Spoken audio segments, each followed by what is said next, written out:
মৌলিক বিষয় রয়েছে, কয়েকটি মৌলিক বিষয়, মৌলিক জিনিস রয়েছে যেগুলোর মাধ্যমে একটা সমাজ অনায়াসে ধ্বংসের দিকে চলে যেতে পারে। তার মধ্যে একটা হচ্ছে মাদক। অন্যতম বিষয়টি মাদক। মাদক মানে কি জিনিস এটা? মাদক মানে হচ্ছে যে সমস্ত নেশাজাতীয় দ্রব্য মানুষ সেবন করলে তার মনুষ্যত্ব ঠিক থাকে না। মনুষ্যত্ব যেটি মানুষের মানুষ মানুষ বলা হয়, মানুষ মানে মান যোগ মোষ, যোগ বলা হয় মানুষ। তার যে প্রাণীর মান থাকবে, সম্মান থাকবে, সে কি বলছে কি করছে এটা কি থাকবে, সেলফ থাকবে, মান সম্মান থাকবে এবং মোষ থাকবে।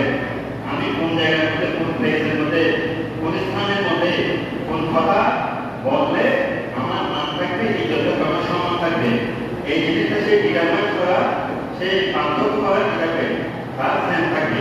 এটা যদি থাকে আর মোষ, আমি কি বলছি, আমি কি কথা বলছি, আমার এই কথার মাধ্যমে কতটুকু এফেক্ট হবে, কতটুকু আমার উপর এফেক্ট করবে, এটা যে কি করতে হবে, পার্থক্য করতে হবে, তাকে কি বলা হয়, মানুষ বলা হয়। আর মাদক জাতীয় জিনিস এমন একটা জিনিস যেটাকে মানুষের এই মন মস্তিষ্ক, মানুষের হোশ, মানুষের মান ইজ্জত দুটোকে কি করে দেয়, ধ্বংস করে দেয়। আর একটা সমাজ ধ্বংস হয়ে যাওয়ার জন্য কোটি করে মানুষ, মাদকাসক্ত মানুষ, কোটি করে সমাজের মধ্যে মাদকাসক্ত মানুষ, মাদকাসক্ত ব্যক্তি সমাজের মধ্যে থাকলে পরে ওই সমাজ আস্তে আস্তে ধ্বংসের দিকে চলে যাবে বাধ্য হবে। যে জিনিস মানুষের হোশ, মানুষের মান ইজ্জত সম্মান আগ্রহ নষ্ট করলে, সমাজকে ধ্বংস করলে, ওই সমস্ত জিনিস থেকে আল্লাহ পাক সুবহানাহু ওয়া তাআলা বা তার রাসূল অসংখ্য আয়াতে কারিমার মধ্যে এবং হাদিসের মধ্যে বারবার কি করেছেন, মানুষকে সতর্ক করেছেন এই সমস্ত নেশা জাতীয় দ্রব্য থেকে বেঁচে থাকার জন্য, সমাজকে বেঁচে রাখার জন্য, সমাজকে ধরে রাখার জন্য আল্লাহ রাসূল এবং আল্লাহ পাক সুবহানাহু ওয়া তাআলা নবী অসংখ্য হাদিস, অসংখ্য কোরআন আয়াত আল্লাহ পাক সুবহানাহু ওয়া তাআলা কোরআনের মধ্যে বলেন, ওয়াইউহিল্লু লাকুমুত তাইয়্যিবাত, আমি রব্বুল আলামিন তাদের জন্য দুনিয়ার মধ্যে যতগুলো ভালো জিনিস রয়েছে, যত ভালো রকমের জিনিস রয়েছে, খাবার রয়েছে, সেগুলো আমি তাদের জন্য কি করেছি, পূর্ণ করেছি, তাদের জন্য হালাল করে দিয়েছি। যাওয়ার জন্য আল্লাহ বলছেন, এই জন্য যেই পশু মাংস ছেড়ে করে মানুষের মধ্যে পশুদের গ্রাম চলে আসবে, ভাত চলে আসবে, সেই পশুকে বপন করা কি করে দিয়েছেন, তারা খারাপ করে দিয়েছেন। শুকর কেন হারাম করেছেন? শুকরের মধ্যে এমন কিছু পদার্থ রয়েছে, এমন কিছু নোংরা স্বভাব রয়েছে, যে শুকরের মাংস খেতে করে মুসলমানদের মধ্যে পশুদের ভাব চলে আসবে, নোংরা চলে আসবে। ওই পশু আপনি দেখবেন, যে প্রাণী যে জিনিস খায়, সেই প্রাণীর মধ্যে সেই স্বভাব বিরাজ করে। গরু হচ্ছে প্রাণী, গরু ছাগল যে সমস্ত প্রাণী ঘাস খেয়ে বেঁচে থাকে, তরুলতা খেয়ে বেঁচে থাকে, তাদের স্বভাব চরিত্র হচ্ছে নরম স্বভাবের। তারা সবসময় নরম হয়, তারা উত্তেজিত হয় না, প্রকৃতির হয়। এই জন্য তারা যে সমস্ত প্রাণী খেলে মানুষের মধ্যে পশুদের খাবার মানে সেই সমস্ত পশু খাবারকে করে দিয়েছেন, খাবার করে দিয়েছেন। স্বাভাবিক গরু খেলে আমার শরীরের উপরে এফেক্ট হবে না। যদি আপনার বাঘ, সিংহ খায় না, তারপরে কুকুর, তারপরে নেকড়ে, যে সমস্ত হিংস্র প্রাণী, চিল, তারপরে শকুন, এই সমস্ত প্রাণীকে যদি আমরা হালাল করে দিতেন আমাদের জন্য, তাহলে মানুষের মধ্যে আর বংশতা থাকতো না, মানুষ একটা হিংস্র প্রাণীর মতো হয়ে যেত।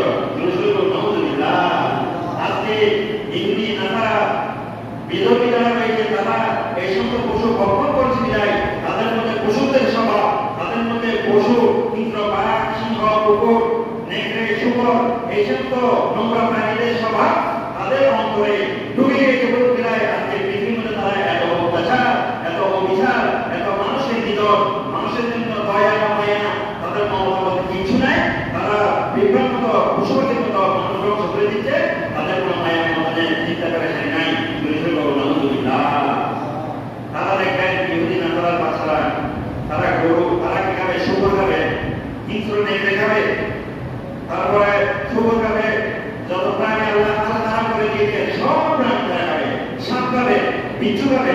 এমন কোনো জিনিস নেই পৃথিবীর মধ্যে তারা খায় না।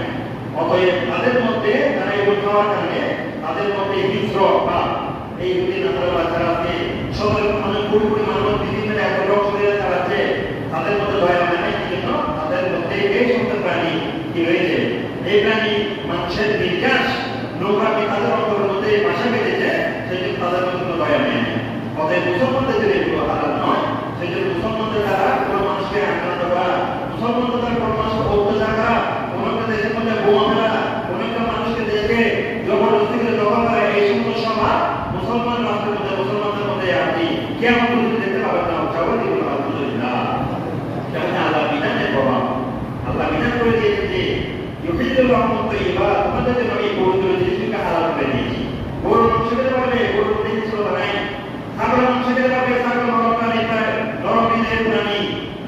তারপরে কি যে সময় প্রাণী গরু, মহিষ, ছাগল, ভেড়া, গৌবা, এগুলো হচ্ছে নরম প্রাণী। এগুলো বলতে কোনো হিংস্র ভাব নাই, এগুলো বুঝতে পারবে। আর ওগুলো যারা করেছেন এগুলো খেলে আমাদের অন্তরের মধ্যে হিংস্র ভাব চলে আসবে। আর কি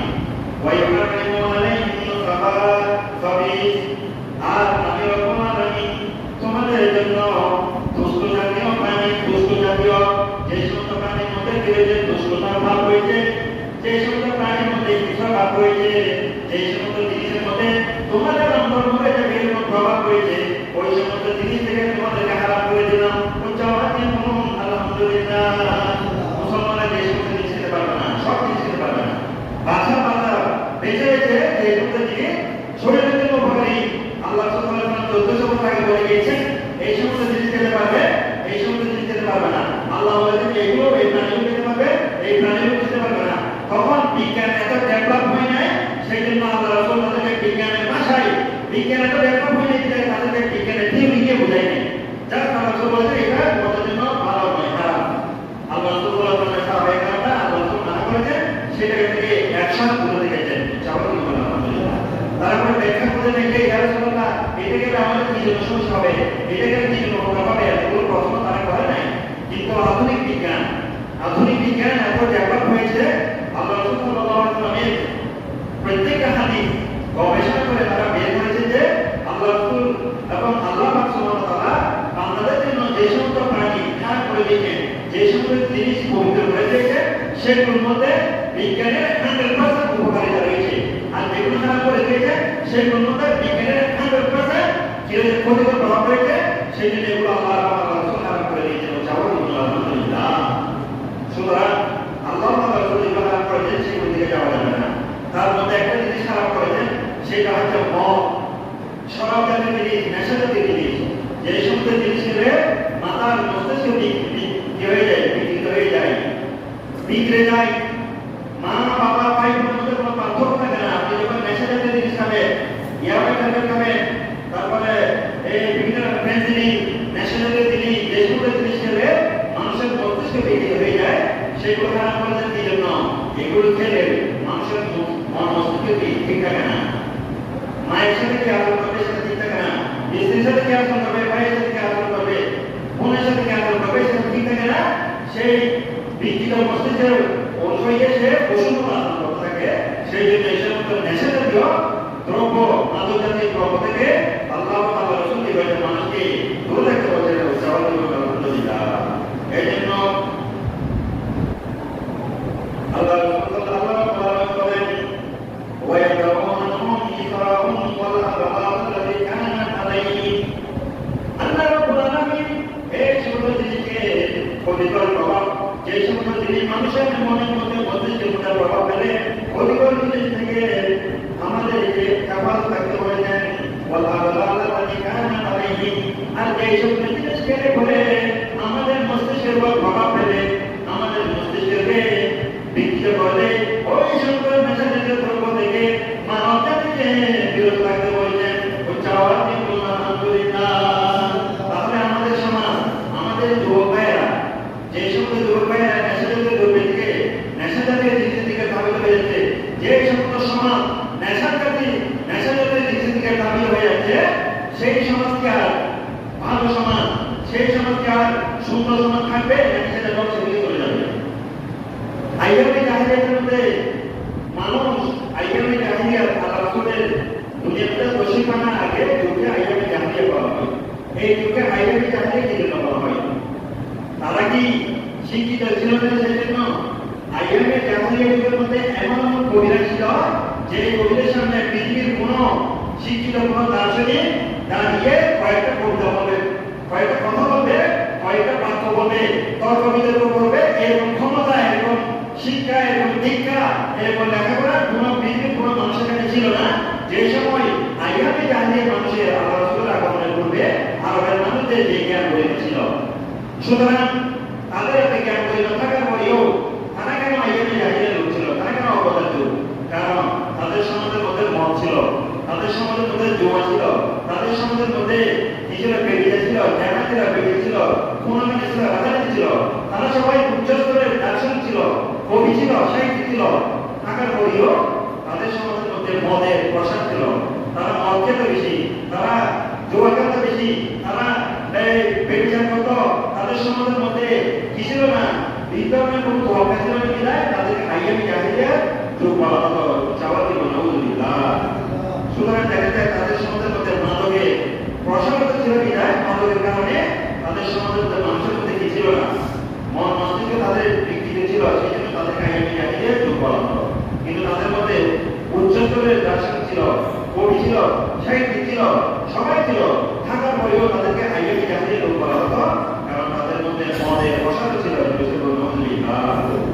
এই জন্য আল্লাহ পাক সুবহানাহু ওয়া তাআলা কি করেছেন? আমাদের জন্য নেশাজাতীয় দ্রব্য হারাম করে দিয়েছেন। আল্লাহ কি বলেন? ওয়া মিন সামারাতিন নাসিল ওয়াল আ'নাব তাত্তাখিযুনা মিনহু মুসকারান রিজকান হাসানান ইন্না ফি যালিকা লাআয়াতিন লিকাওমিন ইয়ামিনুন।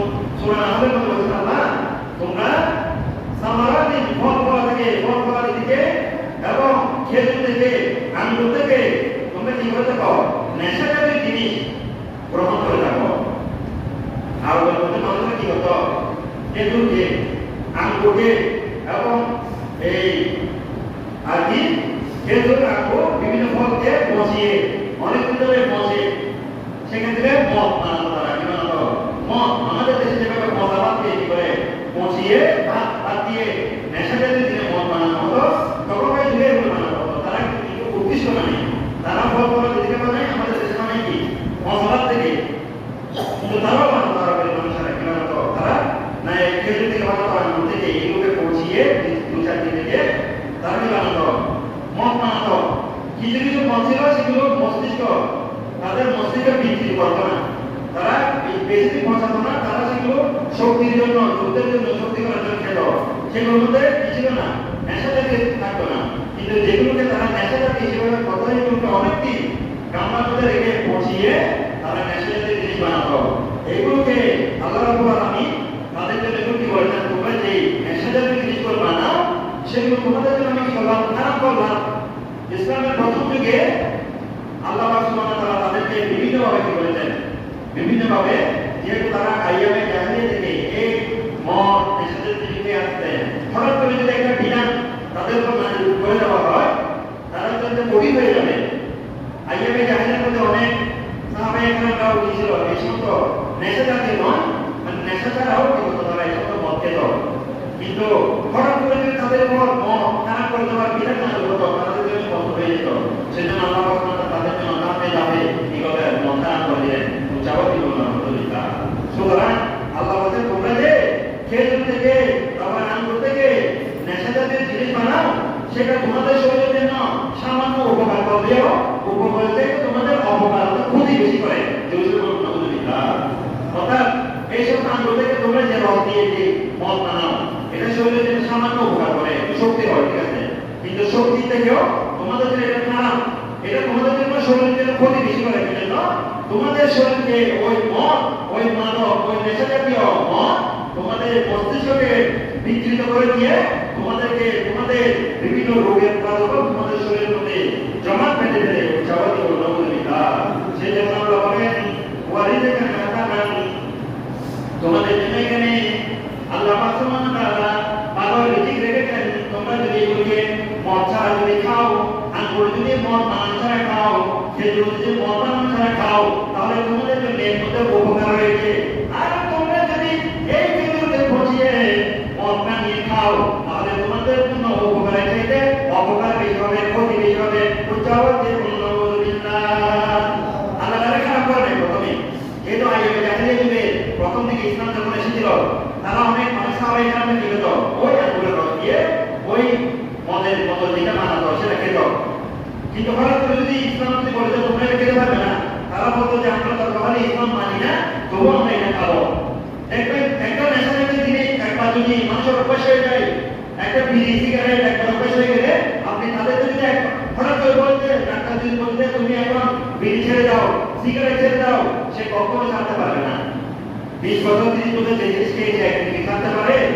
কদর সাহাবায়ে কেরামরাও অনেক সময় ইসলামে আসার আগে তারা এগুলো খেত, কিন্তু ইসলামে আসার পরে তাদের কথা করলে বলতো তোমরা এখন মদ ছেড়ে যাও, এদের জন্য কঠিন হয়ে যাচ্ছে। আমরা বলছেন যে এই যে আমার উম্মতরা, আমার বান্দারা, আল্লাহ নবী বলছেন তোমরা দেখো, আমরা বলছেন যে তোমরা যে আঙ্গুরটা খেতে যাচ্ছ এটার জন্য ডাইরেক্ট তোমাদের জন্য উপকার, কিন্তু তোমরা যে মদ পানি খাচ্ছ এটা তোমাদের জন্য উপকারের চাইতে অপকার বেশি হবে, ক্ষতি বেশি হবে।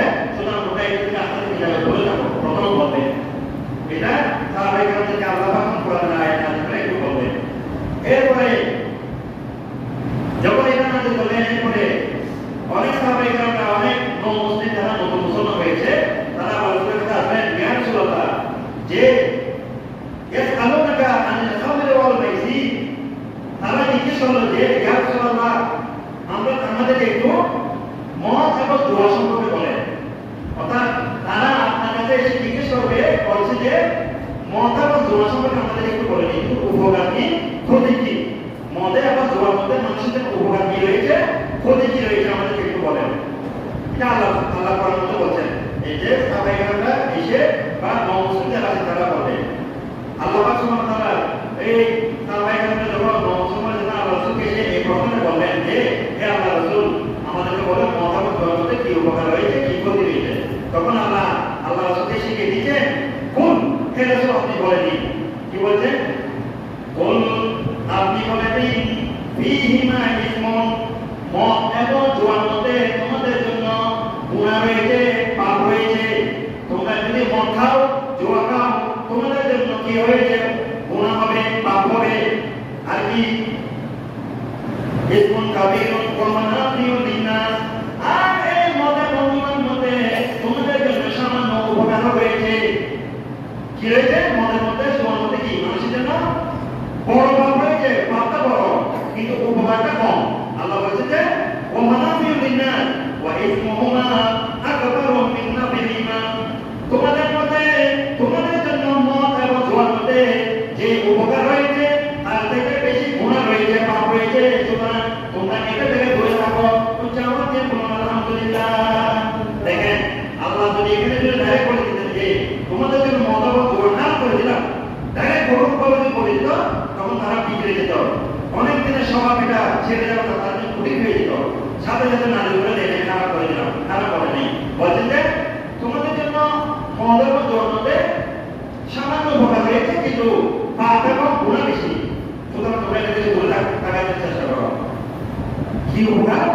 ওই যে বললাম, আমি মধ্যে আমার মধ্যে একটু সামান্য কি আছে, শক্তি আছে। দেখবেন একজন মাদকাসক্ত ব্যক্তি, একজন নেশাখোর যখন নেশা করে মদ খেয়ে ফেলে, তখন তার শরীরের মধ্যে কোথা থেকে পাওয়ার চলে আসে।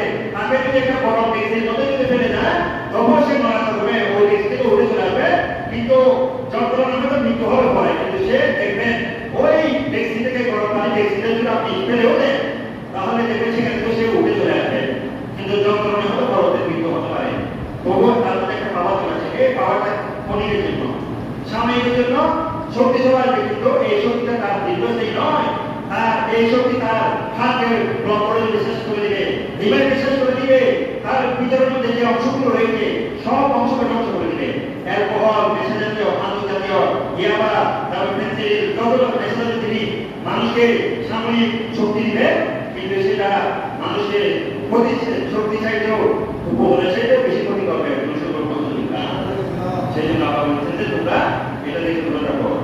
এরপরে আল্লাহ সুবহানাহু ওয়া তাআলা মুসলিম যারা মুসলমান হয়েছে, তারা যেহেতু আইয়ামে জাহিলিয়া থেকে আগে একটু কি হতো, মনমান করতো, তাদের একটা অভ্যাস ছিল খেজুরের, আঙ্গুরের, ফলের রস থেকে বলেছেন এভাবে এভাবে তোমরা কি করো। আল্লাহ পাক সুবহানাহু ওয়া তাআলা আরেকটু কি করলেন, সতর্ক করলেন কিভাবে। আল্লাহ পাক সুবহানাহু ওয়া তাআলা সূরা নিসা 43 নম্বর আয়াতের মধ্যে বলেছেন, ইয়া আইয়ুহাল্লাযীনা আমানু লা তাকরাবুস সালাতা ওয়া আনতুম সুকারা। এই ইমানদারগণ, মুসলমানগণ, তোমরা যখন নামাজের মধ্যে আসবে, ওই নামাজের মধ্যে আসার আগে আগে তোমরা মদ পান করিও না, তোমরা নেশাজাতীয় জিনিস ভক্ষণ করিও না, নেশাজাতীয় পানীয় পান করিও না। নামাজে আসার আগে আগে তোমরা কখনো মদ জাতীয় জিনিস পান করিও না। উচ্চারণ এবং আলহামদুলিল্লাহ। কি বলছে? ইয়া আইয়ুহাল্লাযীনা লা তাকরাবুস সালাতা ওয়া আনতুম সুকারা হাত্তা তা'লামু মা তাকুলুন। তোমরা কি বলছো? তোমাদের সেন্স যতক্ষণ পর্যন্ত ঠিক হবে না, তোমাদের মুখ দিয়ে কি শব্দ বের হচ্ছে, এটা যতক্ষণ পর্যন্ত তোমরা পালন করতে পারবে না, ততক্ষণ তোমরা নেশাজাতীয় জিনিস দিয়ে মসজিদের আশেপাশেও আসবে না। উচ্চারণ এবং আলহামদুলিল্লাহ। এবার দেখেন আল্লাহ সুবহানাহু ওয়া তাআলা আরেকটু তাদের করুণা রসলেন। যারা নমুসলমান হয়েছে তাদেরকে আগে বলেছেন তোমরা এটা থেকে দূরে থাকিও। এটা খেয়েও অনেকে মসজিদে চলে আসতো। ইসলামের প্রথম যুগে অনেক নমুসলমান যারা রয়েছে তারা এই মজার জিনিস নেশাজাতীয় জিনিস দিয়ে নামাজের মধ্যে আসতো। নামাজ পড়ার সময় তারা অনেক সময় সূরা পড়ার সময় বিক্রি হয়ে যেত। আলহামদুলিল্লাহ সূরা পড়ার সময় বিভিন্ন সূরা পড়ার সময় সূরার আয়াতগুলো উল্টাপাল্টা বলে যেত। ওই নেশাজাতীয় জিনিসের কারণে তাদের মস্তিষ্কে বিকৃত হয়ে গিয়েছিল।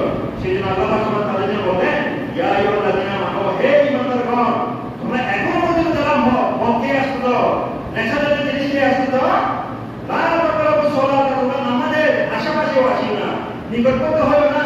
ওয়া আনতুম সুকারা, তোমরা নেশাজাতীয় জিনিস খাওয়া অবস্থায় তোমরা মসজিদে আসিও না। আর কি? হাত্তা তা'লামু মা তাকুলুন, তোমরা নেশাজাতীয় জিনিস খেয়ে উল্টাপাল্টা কথা বলছো, কাকে কি বলছো, কোন সময় পড়বে, কোথায় কোন আয়াত পড়বে, এটা যেহেতু তোমরা ভুল করে ফেলেছো, অতএব তোমাদেরকে আমি নামাজে টাইম করে সময় হলে তোমরা ওই নামাজের সময় হওয়ার আগে তোমরা কি বলবে না, মজার জিনিস খেয়ে আসবে না। উচ্চারণ দিন আলহামদুলিল্লাহ। তাহলে দেখেন একটা পাপাচার মুক্ত সমাজ আইয়ামে জাহেলিয়ার মানুষদেরকে আল্লাহ পাক সুবহানাহু ওয়া তাআলা কিভাবে একটা সভ্য সমাজের দিকে আসার জন্য আস্তে আস্তে ধীরে ধীরে ধীরে একটা অসভ্য সমাজকে কিভাবে সভ্যতার দিকে নিয়ে আসতেন। কোন একটা জিনিস সমাজের মধ্যে যখন বিরাজ করে এটা একদিনের মধ্যে এটা বিক্রি করা যাবে না। মাদক, অবিচার, অন্যায়, অবিচার, ঘৃণা, বেবিচার সমাজের মধ্যে যখন হয়ে যাবে এটাকে একদিনে নির্মূল করা যাবে না। এটা আস্তে আস্তে ব্যবহার করতে হবে। আপনি সমাজের মধ্যে নেশার জাতীয় জিনিস বেড়ে গিয়েছে, ইয়াবা বেড়ে গিয়েছে, ফ্যান্সি বেড়ে গিয়েছে, জেনা বেড়ে গিয়েছে, ওপেন মানুষ কথা বেড়ে গিয়েছে, মানুষের সাথে ধুলো বেড়ে গিয়েছে, আপনি ডাইরেক্ট চিনতে পারবেন না। তাদেরকে বোঝানো হবে আস্তে আস্তে ধাপে ধাপে ধাপে কর্মসূচি নিয়ে তাদেরকে বিভিন্ন পদ্ধতি দিয়ে আল্লাহ কোরআনের মধ্যে যেভাবে শিখে দিয়েছেন এভাবে ধাপে ধাপে সমাজকে সভ্যতা থেকে নিয়ে যেতে হবে। আপনি ডাইরেক্ট অ্যাকশন করেন, সেটা বুমেরাং যেভাবে বুমেরাং এরকম করে মেরেছেন একটা জিনিস যন্ত্র, প্রাচীনকালে একটা যন্ত্র একটু মেরেছেন, এটা এদিক থেকে গিয়ে আবার চলে আসে। আপনি একটা সমাজকে সাথে সাথে এফেক্ট করলে এটা আপনার কাঁধের উপর না কাঁধের উপর পড়বে। সেই জন্য সমাজকে সভ্যতার দিকে নিয়ে যেতে হবে, তারপরে আপনি করতে হবে এটা। এভাবে আল্লাহ বলেছেন, যেভাবে আল্লাহ সুবহানাহু ওয়া তাআলা মাদককে সমাজ থেকে নির্মূল করার জন্য তাহলে তাদের মুসলমান এবং আইয়ামে জাহেলিয়ার মানুষদেরকে এভাবে শিখে দিয়েছেন। উচ্চারণ করুন আলহামদুলিল্লাহ। এরপরে বলতে উমর ইবনে খাত্তাব রাদিয়াল্লাহু আনহু একদিন বললেন যে আল্লাহুম্মা বাইয়িন লানা মিল খাবরি বায়ানান শাফিয়ান, হে আল্লাহ তাআলা এবার আমাদের জন্য মদের ব্যাপারে, নেশার ব্যাপারে, নেশাজাতীয় জিনিসের ব্যাপারে একটা সম্পূর্ণ একেবারে পরিপূর্ণ বিধান নাযিল করেন। উচ্চারণ করুন আলহামদুলিল্লাহ। আল্লাহ একটু যদি মনে করেন নামাজ অবস্থায় তোমরা নামাজে আসার আগে মদ খেও না, তোমরা মদ এটাকে এমনি বলেছেন ডাইরেক্টলি মদ খেতে হারাম করবেন, এরকম কোনো বিধান এখন নাযিল করেন নাই। হযরত ওমর আল্লাহ কাছে দোয়া করে, হে পারেন তারা আপনি এখন একটা চূড়ান্ত একটা কি করলেন আয়াত নাযিল করলেন, যে আয়াতের মাধ্যমে মুসলমানদের জন্য একেবারে মদ হারাম হয়ে যাবে, নেশা জাতীয় জিনিস হারাম হয়ে যাবে, এরকম একটা আয়াত নাযিল করলেন। জবাব দিন আলহামদুলিল্লাহ। আপনাদের উপরে দোয়া করতে আল্লাহ সুবহানাহু একটা আয়াত নাযিল করলেন, কি বললেন, ইয়া আইয়ুহাল্লাযীনা আমানু, হে ঈমানদারগণ, ইন্নামা খামরু ওয়াল মাইসির ওয়াল আনসাব ওয়াল আযলাম রিজসুম মিন আমালি শাইতান ফাজতানিবুহু লাআল্লাকুম তুফলিহুন। হে ঈমানদারগণ, তোমাদের জন্য আমি রব্বুল আলামিন মদ, জুয়া, লটারি জাতীয় জিনিস এবং যে সকল জিনিস কোনো কিছুর পশুর নামে, কোনো মূর্তির নামে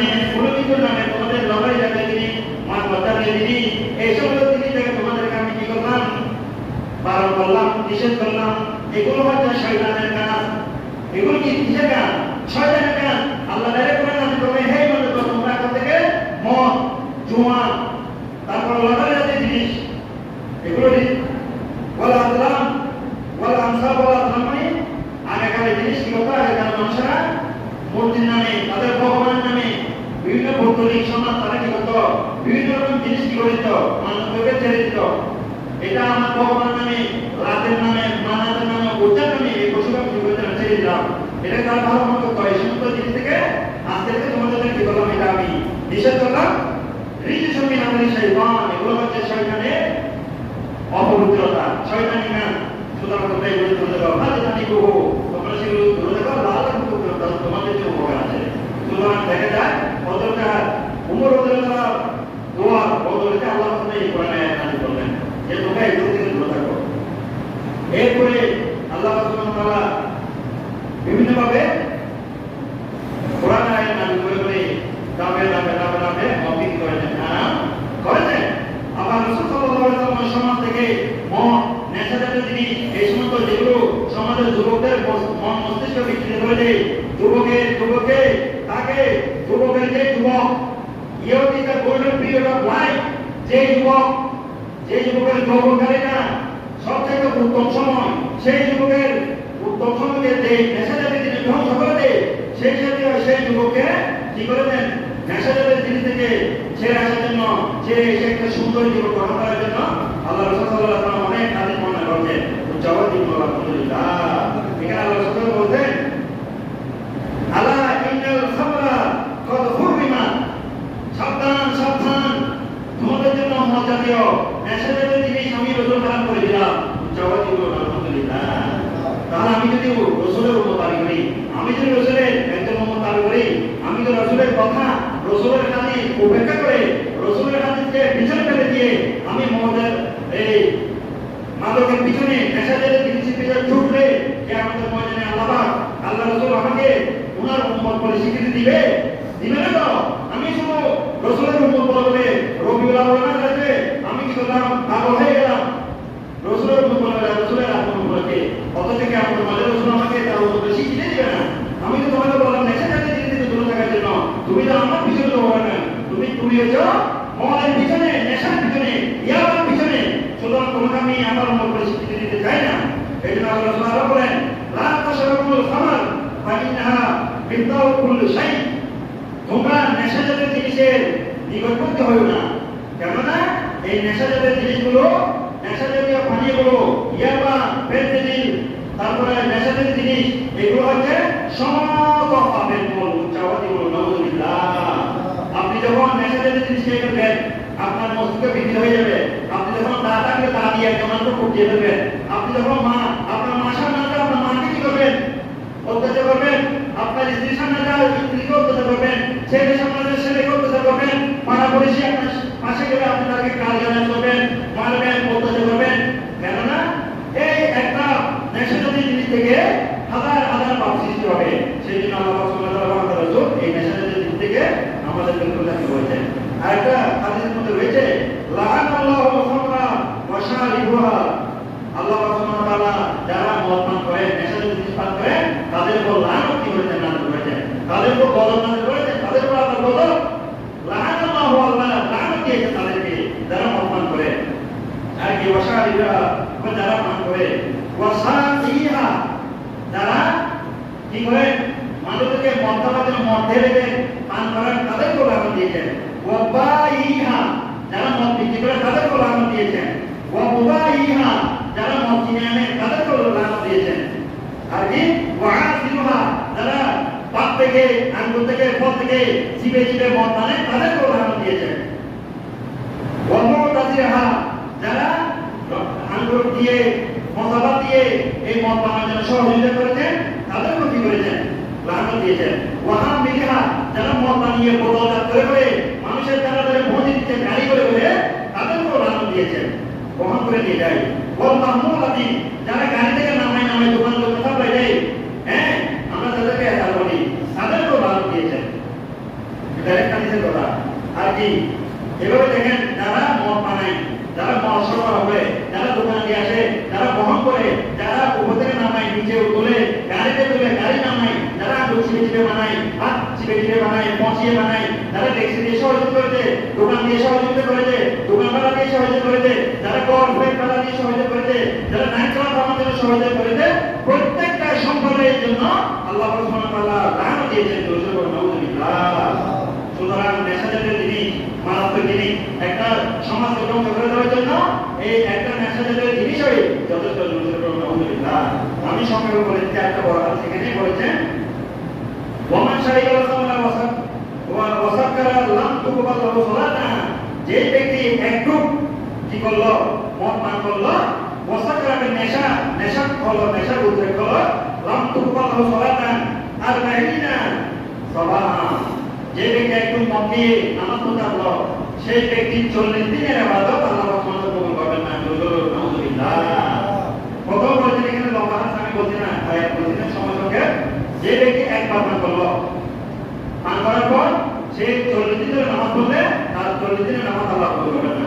হাদিস কিতাবে আছে আবার যদি পান করে সে যদি তওবা করে ফিরে আসে, আল্লাহ বলেন আমি তার তওবা কবুল করলাম, তাকে গুনাহ মাফ করলাম। সে আবার 2-4 দিন পর আবার কি করলো, মদ খেয়ে ফেললো, এভাবে সে আবার 40 দিন নামাজ পড়লো। 40 দিন আল্লাহ রাসূল বলেন ওই ব্যক্তির এর পরবর্তী 40 দিনের নামাজ কোন ইবাদত আল্লাহ কবুল করবেন না। সে যদি আবার যদি তওবা করে ফিরে আসে যে আল্লাহ ভুল করে বললাম, আমি আর খাবো না, আল্লাহ আমাকে মাফ করে দেন, আল্লাহ মাফ করে দিবেন। আল্লাহ মাফ করে, আল্লাহ অতি দয়াবান, আল্লাহ অতি রহমান রহিম, আল্লাহ বলতে আমি বারবার মাফ করবো, একবার দুইবার। এরপরে আবার 2-4 দিন পর 40 দিন পর আবার দিয়ে ফেললো, আবার আল্লাহ রাসূল বলেন আবার 40 দিন মদ জাতীয় নেশাজাতীয় জিনিস খাওয়ার পর আবার 40 দিনের নামাজ তার ইবাদত আমি কি করলাম, কবুল করলাম না। এই অবস্থা যদি সে মৃত্যুবরণ করে সে কারো মুসিবতে মৃত্যুবরণ করবে, যেহেতু তার ঈমান নাই, ইবাদত কবুল না হওয়ার তার ঈমান নাই। সুতরাং আবার তাকে কি করলাম, সে যদি ফিরে আসে আমরা মাফ করে দিলাম। এরপর আবার কিছুদিন পর আবার মাফ করলো, চতুর্থবার আবারও খাওয়ার পর আল্লাহ বললেন, যে আল্লাহ রাসূল বললেন আমি আমার ওই উম্মত আল্লাহ ওই বান্দা যদি আবার ফিরে আসে যে আল্লাহ কবুল করে ফেলেছি, আমি খেয়ে ফেলেছি, আল্লাহ আমাকে আপনি তো মাফ করে দেন, আমি আর খাবো না, এবার যদি বলে আল্লাহ আবার নাকি তাকে মাফ করে দিবে, উচ্চারণ কি বলবো আলহামদুলিল্লাহ। এরপরে আল্লাহ সুবহানাহু ওয়া তাআলা আবার আল্লাহ রাসূল বলেন ভাই মাদা দাখাল না, সে এই অবস্থা যদি 40 দিনের মধ্যে যদি সে মৃত্যুবরণ করে সে জাহান্নামে যাবে। ভাই তাওবা লাহু আলাইহি, সে যদি তওবা করে তার তওবা কবুল করা হবে। ওয়া ইন আতাকা আকান আল্লাহি আয়াসবিহু মিন রাদাকাতিল খুবাল, আল্লাহ সুবহানাহু ওয়া তাআলা বলেন চতুর্থবার তাকে আর সুযোগ দেওয়া হবে না। এবার যদি সে মদ পান করে ফেলে তাহলে এই অবস্থা যদি সে মৃত্যুবরণ করে সে জাহান্নামের মধ্যে যাবে। আর ওই জাহান্নামের মধ্যে তাকে একটা পানি খাওয়ানো হবে। সাহাবায়ে বলে ইয়া রাসূলুল্লাহ ওই পানিটা কিসের? কিয়ামতের ময়দানে যে বলে ইয়া রাসূলুল্লাহ মা রাদাকাতুল খুবাল, রাদাকাতুল খুবাল মানে কি? এটা কি শরবত না এটা কি কিছু জাতীয় জিনিস? তখন আল্লাহ রাসূল বলতেন সেটা হচ্ছে কলা উসারাতু আহলিন নার, এটা হচ্ছে ওই জাহান্নামী মানুষদেরকে অত্যাচার, মানুষকে শাস্তি দিলে এখানে কান থেকে মুখ থেকে পৌঁছে গলে যে রক্ত মুখ বের হবে, এই মুখগুলো ওই সব ওই খমর ওই নেশাখোর মদখোর ওই ব্যক্তিকে খাওয়াতে হবে। সেটা এমনি তো ঈমান হারা হয়ে গেল, জাহান্নামে গেল, জাহান্নামে যাওয়ার পর অন্যান্য জাহান্নামীদের রক্ত মুখ যেগুলো তাদের শরীর থেকে বের হবে সেগুলো নিয়ে তাকে খাওয়ানো হবে। কত বড় অবস্থা দেখেন। তাহলে দুনিয়াতেও আমি বেঁচে করলাম, দুনিয়াতেই মাহারা হয়ে গেলাম, আখেরাতের মধ্যে আমাদের কিছুই নেই। একটা সমাজকে ধ্বংস করে দেওয়ার জন্য এর মতো জঘন্য কোনো জিনিস আর হতে পারে না। সুতরাং সময় শেষ। আমি এটাই বলতে চাই যুবক ভাইদেরকে একটাই আহ্বান, আপনি মদ খাওয়ার জন্য যে পয়সা খরচ করবেন সেগুলো যে আপনি একটা ভালো জিনিস খান, আপেল খান, ফ্রুট খান, ভালো ভালো অনুষ্ঠান যেগুলো শক্তি পাবে, আঙ্গুরকে না পচিয়ে, আপেলকে না পচিয়ে, খেজুরকে না পচিয়ে আপনি মদ না খেয়ে আপনি সেগুলো ভালো ভালো জিনিস খান, সেগুলো মানে আপনার শরীর ভালো হবে। মদ তো আপনার শরীর ধ্বংস করে দিচ্ছে, আপনার সমাজ ধ্বংস করে দিচ্ছে, পরিবারকে ধ্বংস করে দিচ্ছে। এমন এমন পরিবার রয়েছে যাদের পরিবার মধ্যে নেশাখোর মাদক যদি থাকে তার পরিবারের ধ্বংস হয়ে গেল, সেই পরিবারের কারণে সমাজের ধ্বংস হয়ে গেল। এভাবে অসংখ্য হাদিস রয়েছে, অসংখ্য হাদিস রয়েছে। এরপরে ওই দাও মদ খাওয়ার কারণে এমন এমন অসুখ হয় মানুষের, ক্যান্সার, আলসার, এমন এমন জিনিস, এমন যেমন শরীরে রোগ হয়, যে রোগগুলি যেন আল্লাহ পাক সুবহানাহু ওয়া তাআলা দুনিয়ার মধ্যে কোনো শিফা রাখে নাই, কোনো কি রাখে নাই, রোগের ওষুধ এখনো বের করে নেয়। এরকমের কোনো রোগ আল্লাহ পাক সুবহানাহু ওয়া তাআলা মধুর সরাফোর মানবশক্তির জন্য আল্লাহ এই রোগ সৃষ্টি করে দেন, যে রোগের সাথে এখন বের হয়নি। সুতরাং আমাদের মধ্যে যদি এই সমস্ত খাসলত, আশা করি আমাদের মধ্যে নাই, কিন্তু এই সমস্ত খাসলত কখনো মানুষের মধ্যে ঢোকানো যাবে না। আমরা এগুলি থেকে সতর্ক মানে দূরে থাকতে হবে। যাওয়ার দিকে আলহামদুলিল্লাহ সমাজ নিয়ে অনেক হাদিস, অনেক কোরআন আয়াত রয়েছে। বেশি বলার প্রয়োজন নাই, যতটুকু আমরা জেনেছি, ন্যাশনালি জেনেছি, ইয়াবা, ফেন্সিডিল, তারপর আর কি রয়েছে আমি বলুন নাম জানি না, যেগুলো গেলে আপনার মন মস্তিষ্ক বিকৃত হয়ে যাবে, আপনাকে আপনার মনুষ্যত্ব ঠিক রাখবে না, আপনার ভাই বোন কাউকে চিনতে পারবেন না, সমাজের মানুষকে চিনতে পারবেন না, আপনার মনুষ্যত্ব চলে যাবে। এই সমস্ত ন্যাশনাল জিনিস থেকে আমাদেরকে দূরে রাখতে হবে। সমাজকে ঠিক রাখতে হলে, পরিবারকে ঠিক রাখতে হবে, আমাদের এই এই দেশকে ঠিক রাখতে হলে, আমি মুসলমানকে ঠিক রাখতে হলে, ইমান ঠিক রাখতে হলে এই সমস্ত জিনিস থেকে দূরে থাকতে হবে। এগুলো যদি আমার পরিবারের মধ্যে কোনো একজন মানুষের স্থান হয়, আপনি মনে করবেন শুধু আপনার পরিবার ধ্বংস হয় নাই, আপনি আপনার সমাজকে ধ্বংস করে দেন, আপনার উপজেলাকে ধ্বংস করে দেন, আপনার ইউনিয়নকে ধ্বংস করে দেন, আপনার দেশকে ধ্বংস করে দেন, আপনার সারা পৃথিবীকে আপনি ধ্বংস করে দেন। সুতরাং আমাদের জাতীয় জিনিস থেকে আল্লাহ আমাদেরকে হেফাজত করুন।